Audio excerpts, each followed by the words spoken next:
A brincadeira ficou conhecida como o desafio da rasteira, um negócio absolutamente sem sentido, sem graça e bastante perigoso, mas que está sendo praticado nas escolas e difundido através das redes sociais, e por isso mesmo é importante o alerta para os pais, principalmente.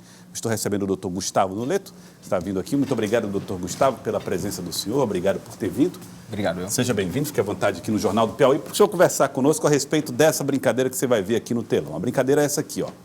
As pessoas enganam a pessoa do meio. Ó. Quando ela salta, elas aplicam um golpe, uma rasteira, olha, que a pessoa cai de costas para o chão. Nesse caso aí, até uma consequência um pouco mais grave, em que o rapaz aí do meio, olha, depois de saltar, ele perde a consciência durante a queda. Essa brincadeira está cada vez mais comum do que o que você pode imaginar, está sendo praticada nas escolas e o nosso objetivo aqui é fazer alerta para essa brincadeira de mau gosto. Doutor Gustavo Noleto, por que essa brincadeira, olha aí, ela é tão perigosa, ela traz tantos riscos, principalmente na cabeça? Bom, boa tarde, agradeço aqui o espaço para a gente falar de um problema tão sério.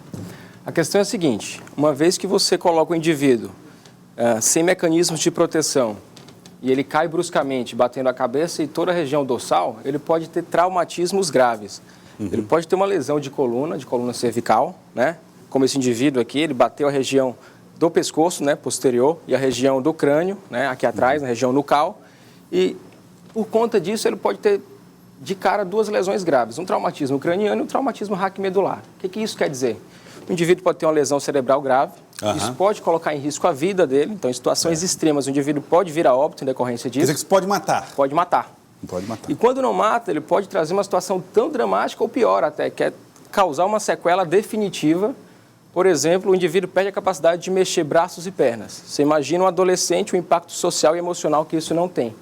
Então, numa atividade que é lúdica, uma atividade que é para, teoricamente, diversão, você coloca em risco a integridade física, você acaba com uma estrutura familiar e uma situação que a gente tem que prevenir e tem que combater de forma veemente. Todo dano cerebral é definitivo, né, doutor? Assim, Sim, depende, na verdade. Dependendo da gravidade, dependendo do tipo de lesão, você pode ter uma sequela mais leve, por exemplo, uma alteração de comportamento, uma pequena alteração de memória, mas se for uma lesão grave, um traumatismo com uma aceleração muito grave, muito intensa, o indivíduo pode ter uma lesão difusa e aí compromete, inclusive, o funcionamento global do cérebro, o indivíduo pode entrar em coma e vir a óbito. Tá. Doutor, pode acontecer só um simples desmaio, sem maiores consequências? Pode acontecer uma concussão, né? A gente chama de concussão, o indivíduo ele desmaia, depois acorda e pode evoluir, inclusive, sem nenhuma sequela definitiva. Situações de menor energia. Mas se for uma situação de maior energia, o indivíduo, principalmente uma senhora de maior idade, em que os mecanismos de proteção, a velocidade de reflexo é menor, ela pode ter um traumatismo mais grave. Tá bom. O senhor falou a respeito de alguns problemas, como, por exemplo, provocar a perda da mobilidade. Por que existe essa preocupação, principalmente com essa região posterior da cabeça, em relação à mobilidade? Porque a região cervical, né, o pescoço que a gente fala, é onde a gente tem uma estrutura muito nobre, que é a coluna cervical. No interior dela a gente tem a medula, que é basicamente uma estrutura neurológica extremamente importante, porque ela comunica o crânio, as estruturas cerebrais, encefálicas, com o resto do corpo. Então é por ali que passam informações para você sentir e para você se movimentar. Se você tiver uma lesão medular cervical, por exemplo, dependendo da altura, você tem comprometimento tanto de respiração, então o indivíduo pode ter uma parada respiratória e morrer, ou de movimentação dos 4 membros. E aí o indivíduo ele não vai conseguir mais, espontaneamente, né, de forma voluntária, se locomover. Vai ficar restrito a uma cama para o resto da vida. Não é uma queda de grande altura, né? Da altura do corpo humano, basicamente. Exato. Mesmo assim, as lesões podem ser fatais. Exatamente. As quedas da própria altura, isso é clássico, elas podem causar consequências graves, principalmente quando você cai sem se proteger. Normalmente, quando você tropeça, você coloca a mão, o braço, você pode ter, né, traumatismos musculoesqueléticos, mas você protege a integridade da região craniana. Normalmente, isso é um reflexo.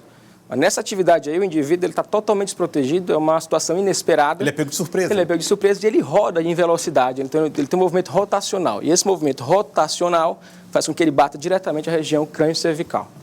E aí é o problema maior.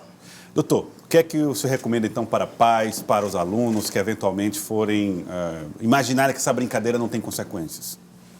A recomendação ela é geral, a sociedade toda tem que se preocupar com isso. Como eu falei, os impactos são muito grandes e eles são impensáveis inicialmente.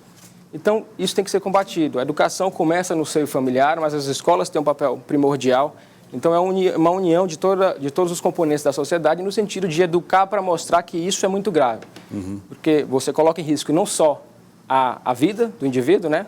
Mas você coloca em risco a sua integridade, a sua capacidade de ter uma vida funcional, uma vida independente. E para o adolescente, que é o principal grupo etário que está envolvido nesse tipo de brincadeira, isso é muito mais dramático.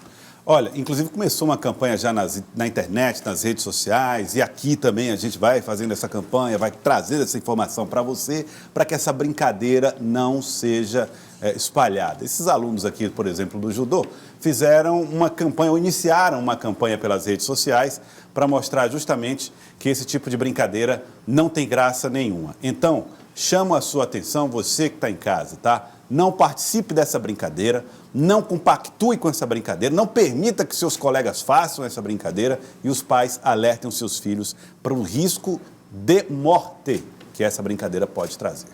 Doutor Gustavo, muito obrigado pela participação aqui conosco, obrigado por ter vindo. Eu que agradeço. Muito obrigado, doutor Gustavo Nuleto, trazendo informações para nós aqui sobre essa brincadeira de mau gosto e que precisa ser reprovada por nós.